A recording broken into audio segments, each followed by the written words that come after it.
Hello বন্ধুরা, আমি চন্দ্রিমা। আমি কলকাতার একজন মেয়ে। এখন আমার বয়স ২০, কলেজে ফাইনাল ইয়ারে পড়ি। আমাদের ছোট পরিবার, আমি, মা আর একজন যাকে আমি ছোটবেলা থেকে রাহুল দাদা বলে ডাকি। যদিও সে আমার রক্তের দাদা নয়, কিন্তু ছোটবেলায় বাবা মা ওকে আমাদের বাসায় আশ্রয় দিয়েছিলেন। ওর বাবা মা একটা দুর্ঘটনায় মারা যান। তখন থেকে রাহুল আমাদের সঙ্গে থাকত। রাহুল দাদা ছিল আমাদের পরিবারের অবিচ্ছেদ্য অংশ। সে আমাকে আগলে রাখত, আমার পড়াশোনায় সাহায্য করত, এমনকি আমার প্রিয় খাবার রান্না করতেও সাহায্য করত মাকে। আমি তাকে দাদার মতোই মানতাম, যদিও জানতাম আমরা আসলে ভাই বোন নই। বয়স যতবার ছিল আমি বুঝতে পারছিলাম রাহুল দাদা আমাকে আগের মতো দেখছে না। তার দৃষ্টিতে এক ধরনের আলাদা কোমলতা, এক ধরনের নীরব ভাষা কাজ করছিল।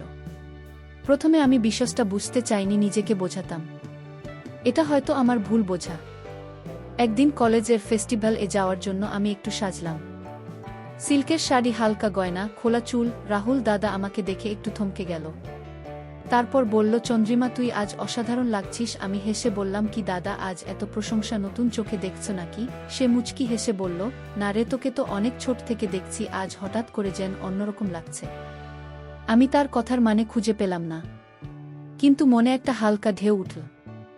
সেদিন রাতেও আমি বিশ্বাসটা নিয়ে ভাবছিলাম, কেমন জানি একটা নতুন অনুভূতি তৈরি হচ্ছিল আমার মধ্যে। আমি জানতাম এটা হয়তো সমাজের চোখে ব্যতিক্রমী হবে, কিন্তু সত্য তো এই, আমরা রক্তের ভাই বোন নই। পরদিন সন্ধ্যায় বারান্দায় দাঁড়িয়ে চা খাচ্ছি। রাহুল দাদা এসে পাশে দাঁড়াল, বলল, চন্দ্রিমা, তোর সঙ্গে একটু কথা বলবো। আমি বললাম, হ্যাঁ দাদা, বলো না। সে চুপ করে আমার দিকে তাকিয়ে রইল কিছুক্ষণ, তারপর বলল, তুই জানিস, তুই আমার কাছে কি অনেক দিন ধরে কিছু বলার ইচ্ছে ছিল, কিন্তু সাহস পাইনি। সে কথা শেষ করার আগেই মা ভেতর থেকে ডাকলেন, কথা রেগুইনি। তবে আমার মন ততক্ষণে বুঝে গেছে কিছু একটা বদলে যাচ্ছে। আমাদের সম্পর্কের ধরন, মানে ভাষা, সব। রাহুল দাদা কথা বলতে গিয়েও থেমে গেল। মায়ের ডাকে তার মুখের কথাগুলো যেন হাওয়ায় মিলিয়ে গেল।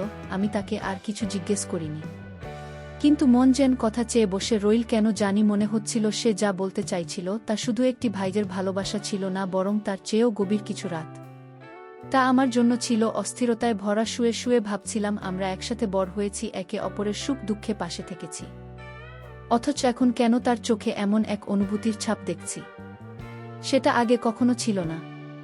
পরদিন সকালে আমি নাশতা করতে টেবিল এগিয়ে দেখি রাহুল দাদা আগেই বসে আছে, কিন্তু স্বভাবসিদ্ধ হাসিটে নেই মুখে, চোখে একটা অপরাধবোধ। আমি মনে মনে বুঝলাম সে দ্বিধায় আছে, হয়তো নিজেকে অপরাধী ভাবছে কোনো অজানা অনুভূতির জন্য। আমি নাচটার মাঝখানে হেসে জিজ্ঞেস করলাম, বলছিলে দাদা, কিছু বলার ছিল না? সে মাথা নিচু করে বলল, আসলে কিছু কথা না বললেই ভালো। আমি কিছু বললাম না, শুধু চুপ করে তার মুখের দিকে তাকালাম। তার চোখে এক রাশ দ্বিধা, ভয় আর অজানা এক অভিমান। সন্ধ্যায় আমি বারান্দায় বসে গল্পের বই পড়ছিলাম। রাহুল দাদা আস্তে করে আমার পাশে এসে বসল। এবার সে নীরবতা ভাঙল, বলল, চন্দ্রিমা, তুই জানিস, অনেক সময় কিছু সম্পর্কের সংজ্ঞা সমাজের দেওয়া নিয়ম দিয়ে বোঝানো যায় না। তুই তো জানিস আমি তো তোর রক্তের দাদা না, কিন্তু তোকে এতদিন নিজের থেকেও আপন ভেবেছি। আমি চুপ করেই তার কথা শুনছিলাম। সে আরও বলল, তোর প্রতি আমার অনুভূতিগুলো অনেক দিন ধরে জটিল হয়ে গেছে। আমি নিজেকে বুঝতেই পারিনি ভালোবাসি বললে সেটা কোনো রকমের ভালোবাসা। তার এই স্বীকারোক্তি শুনে আমার মন অদ্ভুত একটা টানাপোড়েনের মধ্যে পড়ে গেল। এটা কোনো অপরাধ নয়, কারণ সে কখনো সীমা ছাড়ায়নি, বরং নিজেকে আটকে রেখেছে, দণ্ড করেছে, বুঝতে চেয়েছে। আমি বললাম, তুমি দাদা হয়েও কখনো আমার স্বাধীনতায় বাধা দাওনি, সবসময় পাশে থেকেছ, এমনকি নিজের আবেগকেও চেপে গেছ। এটা যে কত বড় প্রমাণ ভালোবাসার। রাহুল কিছু না বলে আমার দিকে তাকিয়ে থাকল। চোখে ধরা পড়ছিল না বলা হাজারো কথা। আমি বুঝতে পারলাম, কখনো কখনো ভালোবাসার সবচেয়ে বড় রূপ হয় সংযম। রাহুল দাদার কথাগুলো আমার ভিতরে একটা অদ্ভুত আলোড়ন তুলেছিল। সে যেমন দ্বিধায় ভুগছিল, আমিও তেমনি এক জটিল অনুভবের ভেতর দিয়ে যাচ্ছিলাম। ছোটবেলা থেকে যাকে নিজের একজন অভিভাবক ভাবতাম, আজ তাকে নতুন এক চোখে দেখার চেষ্টা করছি। পরের দিন আমি ক্লাস শেষে পার্কে বসেছিলাম। একা ভিড় ভাট্টা কম, গাছের ছায়া বসে মনটা একটু শান্ত করার চেষ্টা করছিলাম। বুকের মধ্যে জমে থাকা কথাগুলো কাউকে বলা যায় না, এমনকি প্রিয় বান্ধবীকেও না, কারণ এই সম্পর্কটা অন্যরকম ব্যাখ্যার বাইরে। আমি মনে মনে ভাবছিলাম, ভালোবাসা কি আসলেই রক্তের সম্পর্ক চেনে, নাকি একসাথে সময় কাটানো, একজন আরেকজনের পাশে থাকা, জীবনের কঠিন সময়ে ভাগ করে নেওয়ার মধ্যেই গড়ে ওঠে এক অদৃশ্য টান। সন্ধ্যায় বাসায় ফিরে দেখি রাহুল দাদা ব্যস্ত হয়ে রান্নাঘরে মায়ের পাশে সাহায্য করছে। চোখে ক্লান্তি কিন্তু মুখে হাসি আনার চেষ্টা। আমিও চুপচাপ পাশে বসে খবরের কাগজ উল্টে পাল্টে দেখছিলাম, যদিও মনটা একদমই সেখানে ছিল না। রাতে খাওয়ার পর আমি বারান্দায় দাঁড়ালাম, ঠান্ডা হাওয়া বইছে। কিছুক্ষণ পর রাহুলও পাশে এসে দাঁড়াল। দুজনেই চুপ। আমাদের মাঝে এক ধরনের বোঝাপড়া তৈরি হয়ে গেছে, যেখানে কথা না বললেও অনুভূতিগুলো ছুঁয়ে যায়। রাহুল বলল, চন্দ্রিমা, আমি তোকে কখনো কষ্ট দিতে চাইনি। যদি তুই ভাবিস আমি তোর প্রতি ভুল কিছু অনুভব করছি, তাহলে আমি নিজেকে দূরে সরিয়ে নেব। আমি হালকা হেসে বললাম, তোমার ভালোবাসা যদি অন্যরকমও হয় সেটাতে কোনো অশ্রদ্ধার কিছু নেই। তুমি কখনো সীমা ছাড়াওনি, বরং এতদিন নিজেকে আটকে রেখেছ। এটা আরও বড় বিষয়। আমরা অনেকক্ষণ চুপ থেকে রাতের আকাশের দিকে তাকিয়ে রইলাম। আকাশে অসংখ্য তারা, ঠিক আমাদের অনুভূতির মতো নির্বাক, কিন্তু অস্তিত্বশীল। সেই রাতে আমি প্রথমবার মনে মনে প্রশ্ন করলাম, আমি কি সত্যি তাকে শুধুমাত্র একজন ভাইয়ের জায়গায় দেখি, নাকি এর বাইরে কিছু আছে যা এতদিন নিজেকেই বলতে পারিনি? এই প্রশ্নের উত্তর তখনও আমার কাছে স্পষ্ট ছিল না, কিন্তু এটুকু জানতাম, আমার অনুভূতিগুলো আর আগের মতনই। পরদিন সকালটা ছিল অন্যরকম। মা হঠাৎ করে বললেন, চন্দ্রিমা, পরশু তোমার মামার বাড়িতে যেতে হবে। বড় মামা এসেছেন দিল্লি থেকে, সবাই একসাথে হবে। আমি মাথা নাড়লাম, কিন্তু মনটা কোথায় যেন অন্যমনস্ক হয়ে রইল। এমন সময় রাহুল দাদা ডাইনিং টেবিলে এসে বসল। মা তার দিকে তাকিয়ে হেসে বললেন, তুইও যাসনি সঙ্গে? রাহুল একটু চুপ করে থেকে বলল, আমি অফিসে ছুটি পাইনি। মা মায়ের চোখে একটু হতাশা, কিন্তু কিছু বললেন না। দুপুরবেলা আমি ব্যাগ গুছিয়ে নিলাম। রাহুল দাদার দরজার কাছে এসে দাঁড়িয়েছিল। আমি তাকে কিছু বলতে চেয়েও থেমে গেলাম। সে বলল, ভালো করে থাকিস, নিজের খেয়াল রাখিস। আমি শুধু মাথা নেড়ে বেরিয়ে পড়লাম, কিন্তু মনে হচ্ছিল যেন কিছু ফেলে যাচ্ছি। পেছনে মামার বাড়িতে যাওয়ার পর আত্মীয় স্বজনের ভিড়ে কিছুটা মন অন্যদিকে গেল, কিন্তু রাতে ঘুমাতে গেলে মনে হচ্ছিল রাহুল দাদার চোখে সেই দিনকার প্রশ্নগুলো এখনো ঝুলে আছে। আমি তার কাছ থেকে দূরে গিয়েও যেন আরও কাছাকাছি চলে যাচ্ছি। ভেতরে ভেতরে পরদিন বিকেলে ছাদের উপর বসে ভাবছিলাম। আমার ছোট মামাতো বোন মৃদুলা এসে হঠাৎ বলল, তোমাদের বাড়ি রাহুলদা দেখতে তো খুব হ্যান্ডসমে, খুব গম্ভীর আর ভদ্র মনে হয়। আমি হেসে বললাম, হ্যাঁ সে এমনই, কিন্তু তার এই কথাগুলো যেন আমার মনের গভীরে গিয়ে ধাক্কা দিল। আমি হঠাৎ বুঝতে পারলাম আমার ভিতরে এক ধরনের অধিকারবোধ জন্মে নিয়েছে রাহুল দাদাকে ঘিরে। তার কথা অন্য কেউ বললেও মনে হয় সে আমারই আপনজন। রাতে মা আমাকে ফোন করলেন। কথা শেষ করে রাখার সময় বললেন, রাহুল আজ সারাদিন খুব চুপচাপ ছিল, তোকে খুব মিস করছে। মনে হয় আমি ফোনটা কানে ধরে অনেকক্ষণ চুপ করে রইলাম। চোখে যেন অজান্তেই জল চলে এল। সেই মুহূর্তে আমি বুঝে গেলাম, এই সম্পর্ক শুধু কৃতজ্ঞতা কিংবা স্নেহে গড়া নয়। এটা এমন এক অনুভূতি যেটা সময়ের সঙ্গে সঙ্গে হৃদয়ের গভীরে গেঁথে গেছে। 3 দিন পর বাড়ি ফিরে এলাম। গেটের কাছে দাঁড়িয়ে থাকতেই দেখলাম রাহুল দাদা বারান্দা থেকে নিচে তাকিয়ে আছে। আমাদের চোখাচোখে হলো। সে কিছু বলল না, কিন্তু তার চোখে একটা স্বস্তি যেন ছায়া ফেলেছিল। বাড়িতে ঢুকতেই মা আদর করে বললেন, এতদিন বাদে যেন ঘরটা আবার প্রাণ ফিরে পেল। আমি হেসে তাকালাম, কিন্তু চোখের কোণেই টের পাচ্ছিলাম রাহুল দাদার উপস্থিতি। সন্ধে বারান্দায় চুপচাপ বসেছিলাম। হঠাৎ রাহুল পাশে এসে বসল। কিছুক্ষণ কেউ কিছু বলেনি। তারপর সে বলল, ভালো লাগল তুই ফিরে এসেছিস। আমি শান্ত স্বরে বললাম, এই কয়েকদিনে বুঝেছি তুমি না থাকলে এই বাড়িটা কেমন যেন ফাঁকা লাগে। সে একটু অবাক হয়ে আমার দিকে তাকাল। বলল, সত্যি বলছিস? আমি মাথা নেড়ে বললাম, হ্যাঁ, অনেক কিছু নিয়ে ভেবেছি আমি। আমাদের সম্পর্কটা এত বছর ধরে শুধু অভ্যাস নয়, এর মধ্যে গভীর একটা বন্ধন তৈরি হয়ে গেছে। এটা অন্য কারো সঙ্গে গড়ে ওঠে। রাহুল চোখ নামিয়ে বলল, চন্দ্রিমা, তুই যদি একটু ভুল বুঝে থাকিস, আমি ক্ষমা চাই। আমি তোকে কখনো কষ্ট দিতে চাইনি। আমি তার কাঁধে হালকা হাত রেখে বললাম, তোমার অনুভূতিগুলো কখনো আমাকে কষ্ট দেয়নি, বরং সেই সংযম আর সম্মান, সেইটা আমাকে ভাবায় ভালোবাসা সবসময় প্রকাশে নয়, আচরণেই বোঝা যায়। রাহুল একটু সময় নিয়ে বলল, তাহলে তুই কি আমাকে মানে?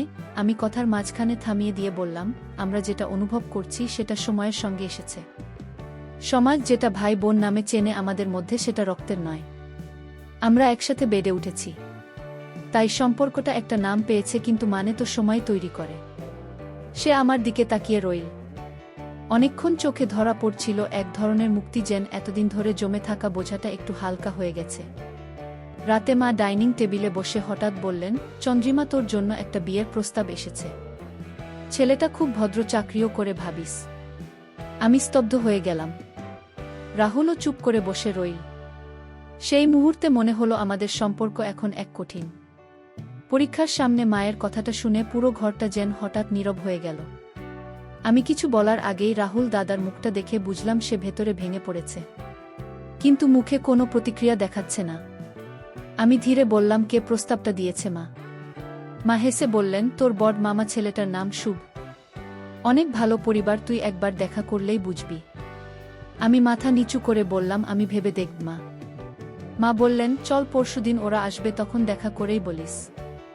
রাতের খাবারের পর আমি ছাদে উঠে গেলাম। মাথার ভেতর নানা প্রশ্ন ঘুরপাক খাচ্ছিল। যদি সমাজের নিয়ম মেনে চলি তবে হয়তো সহজ পথ, শুভর মতো একটি প্রতিষ্ঠিত ছেলেকে বিয়ে করে ফেলব। কিন্তু হৃদয় কি সে পথ চায়? রাহুল দাদা কিছুক্ষণ পরে সে ছাদে দাঁড়াল। আমার পাশে বসে শুধু বলল, তুই যদি চাস আমি নিজে গিয়ে বলবো এই প্রস্তাব যেন আর না আসে। আমি বললাম, তুমি কেন কিছু বলবে? সমাজের কাছে তো আমি এখনো তোমার কিছু না। সম্পর্কটা তো শুধু অনুভবের, কোনো নাম নেই, কোনো স্বীকৃতি নেই। সে চুপ করে রইল। তারপর বলল, তুই যদি চাস আমি স্বীকৃতি দিতে রাজি, আমি তোর পাশে থাকতে চাই। তোর পাশে থাকতে আমার কোনো দ্বিধা নেই। শুধু ভয় হয় তুই সমাজের চোখে ছোট না হয়ে যাস। আমি হালকা কাঁপা কণ্ঠে বললাম, তোমার ভয়টাও আমার ভয়। কিন্তু আমি জানি তুমি যদি পাশে থাকো আমি সেটা সামলাতে পারব। সেই রাতে আমি জানলা দিয়ে তাকিয়ে দেখলাম রাহুল দাদা বারান্দায় বসে আছে, একা, তার মুখে কষ্ট, চোখে অপেক্ষা। পরদিন সকালে আমি মাকে বললাম, মা, আমি শুভর সঙ্গে দেখা করতে চাই না। আমি আমার জীবনের সিদ্ধান্ত নিজেই নিতে চাই। আমি এমন কাউকে চাই যে শুধু সমাজের চোখে ভালো ছেলে না, আমার মনকেও ভালোবাসে। আর সেই মানুষটা তো আমারই ঘরে আছে এতদিন ধরে। মা কিছুক্ষণ স্তব্ধ হয়ে থাকলেন। তারপর বললেন, তুমি কি রাহুলের কথা বলছো? আমি মাথা নিচু করে বললাম, হ্যাঁ মা। মাছ উপ করে রইলেন। তারপর একটু দম নিয়ে বললেন, তোমাদের সম্পর্কটা যতটা কাছের ততটাই জটিল সমাজের চোখে। কিন্তু যদি তোমরা একে অপরকে সম্মান করো, বোঝো, তাহলে আমি ও বাবার সঙ্গে কথা বলবো। আমার চোখ ভরে উঠল জ্বলে। মনে হচ্ছিল এতদিন ধরে জমে থাকা সব দ্বিধা, ভয়ে, সংকোচ সব ধুয়ে যাচ্ছে। মায়ের সঙ্গে কথা বলার পর থেকে বাড়ির পরিবেশটা যেন একটু ভারী হয়ে গেল। মা কিছু বলেননি, কিন্তু বুঝতে পারছিলাম তিনি ভেতরে ভেতরে ভাবছেন। পরদিন বিকেলে বাবাও বাড়ি ফিরলেন। মা ধীরে স্বামীকে সব জানালেন। বাবা কিছুক্ষণ চুপ করে রইলেন। তারপর আমাকে ডেকে বললেন, তুমি কি নিশ্চিত চন্দ্রিমা? আমি মাথা নিচু করে বললাম, হ্যাঁ বাবা, ছোটবেলা থেকে রাহুলই আমার সবচেয়ে আপন মানুষ। আমাদের সম্পর্কটা হয়তো অন্যরকম, কিন্তু তাতে কোনো ভুল নেই। আমরা পরস্পরের প্রতি শ্রদ্ধা রেখেই সিদ্ধান্ত নিতে চাই। বাবা দীর্ঘশ্বাস ফেলে বললেন, রাহুল আমাদের জন্য সন্তানসম, তার চরিত্র, ব্যবহার, দৃষ্টিভঙ্গি সবসময় পরিণত ছিল। কিন্তু এই সিদ্ধান্তটা সহজ নয়। আমি বললাম, আমি জানি এটা সমাজ সহজভাবে নেবে না, কিন্তু আমরা যদি সত্যি কিছু অনুভব করি সেটা তো সমাজের ভয়েই মিথ্যে হয়ে যায় না। পরের দিন সন্ধ্যায় রাহুলকে ডেকে বাবা বললেন, তুই যদি চন্দ্রিমাকে সম্মান দিয়ে সমাজের নিয়ম মেনে তার পাশে দাঁড়াতে চাস, তাহলে আমি ওর বাবা হয়ে তোমার হাতেই তাকে দিতে রাজি। রাহুল নিঃশ্বাস নিয়ে বলল, আমি শুধু তাকে ভালোবাসি না, আমি তাকে সম্মান করি, রক্ষা করব, পাশে থাকব। এ কথা দিলাম। মা ও বাবা চুপচাপ মাথা নেড়ে সম্মতি দিলেন। সেই মুহূর্তে কোনো হুল্লোড় হয়নি, কিন্তু একটা স্বস্তি যেন চারপাশে ছড়িয়ে পড়ল। তবে চ্যালেঞ্জ তখনও শেষ হয়নি। আত্মীয় স্বজন, প্রতিবেশী, সমাজ, সবাই এই সম্পর্ক নিয়ে প্রশ্ন তুলল। কেউ কটাক্ষ করল, কেউ অবাক হয়ে চুপ থাকল। কিন্তু আমরা মুখ ফিরিয়ে নিইনি। ধৈর্য ধরে শান্তভাবে সব শুনেছি। সময়ের সঙ্গে সঙ্গে মানুষও বুঝতে শুরু করল এটা কোনো অন্যায় নয়, বরং ভালোবাসার এক অনন্য দৃষ্টান্ত। একদিন মা বললেন, তোমরা নিজেদের সম্পর্ককে এত সম্মান দিয়ে গড়ে তুলেছ, তা দেখে আমি গর্বিত। বিয়েটা খুব ঘরোয়া পরিবেশে হলো, কোনো জাঁকজমক নয়। শুধু কিছু আপন মানুষ আর শান্ত, গভীর এক উপলব্ধির সাক্ষী ছিল সেই দিন। বিয়ের পর জীবন এক নতুন মোডে এগিয়ে গেল। তবে যেহেতু আমাদের সম্পর্কটা সমাজের চোখে একটু ব্যতিক্রমী ছিল, তাই শুরুর দিকে অনেককেই বোঝাতে হয়েছে ভালোবাসা মানে শুধুই প্রচলিত নিয়ম মেনে চলা নয়, বরং একে অপরকে সম্মান করে, বুঝে এবং সাহসের সঙ্গে পাশে দাঁড়ানো। আমি আর রাহুল ধীরে ধীরে আমাদের সংসার গুছিয়ে নিলাম। মা, বাবা, আত্মীয়, এমনকি প্রতিবেশীরাও সময়ের সঙ্গে আমাদের গ্রহণ করতে শিখলেন। রাহুল আগের মতোই গম্ভীর, দায়িত্ববান আর অভ্যস্তভাবে সংযমী। আর আমি আগের মতোই চঞ্চল, হাসিখুশি। তবে আমাদের মাঝে একটা নতুন বোঝাপড়া তৈরি হয়েছে, যেটা শুধু অনুভবে গড়া কথার চেয়েও গভীর। একদিন এক পুরনো বান্ধবী বাড়িতে এসে বলল, তোমাদের দুজনকে দেখে মনেই হয় না যে এত কিছুর মধ্য দিয়ে এসেছ, সবকিছু কেমন সহজ আর স্বাভাবিক লাগছে। আমি হেসে বললাম, ভালোবাসা যখন সঠিক পথে চলে তখন কিছুই কঠিন থাকে না, সময়ই অনেক কিছু সহজ করে দেয়া। ভালোবাসার কয়েক মাস পর আমি নিজের পড়াশোনাটা শেষ করে একটি স্কুলে শিক্ষকতা শুরু করলাম। রাহুল অফিসের কাজ নিয়েই ব্যস্ত থাকত, কিন্তু প্রতিদিন সন্ধ্যায় বাসায় ফিরে আমার দিন কেমন গেল এই একটা প্রশ্ন করা তার অভ্যাস হয়ে নাডাল। আমাদের ভালোবাসা হয়তো সবার মতো নয়, কিন্তু প্রতিটি মুহূর্তে একে অপরকে সম্মান করার চেষ্টাই আমাদের সম্পর্ককে বিশেষ করে তুলেছে। আর এটাই আমাদের সবচেয়ে বড় অর্জন।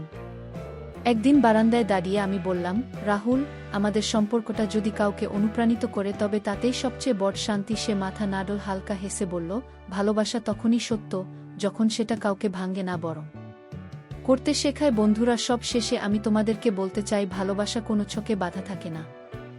সমাজের গড়া নিয়মকে অতিক্রম করে যদি দুটি মানুষ একে অপরকে সম্মান, ধৈর্য ও দায়িত্ব দিয়ে ভালোবাসে তবে সে সম্পর্কই হয় সবচেয়ে পবিত্র। সমাজ সব সময় প্রশ্ন তুলবে, কিন্তু নিজের মন যদি সৎ থাকে আর সম্পর্কটা যদি মূল্যবোধে গড়া হয় তাহলে সময় সেই সম্পর্ককে সম্মান এনে দেয়া। ভালোবাসা মানে শুধু অনুভব নয়, ভালোবাসা মানে দায়িত্ব, সংযম ও একে অপরকে শ্রদ্ধা করার নিরন্তর প্রতিশ্রুতি। বন্ধুরা, কেমন লাগল গল্পটি? তোমাদের ভালো লাগলে লাইক, শেয়ার এবং সাবস্ক্রাইব করে পাশে থাকবেন। আবারও আসব তোমাদের মধ্যে নতুন কোনো গল্প নিয়ে। সবাই সুস্থ থাকবেন, ভালো থাকবেন। ধন্যবাদ।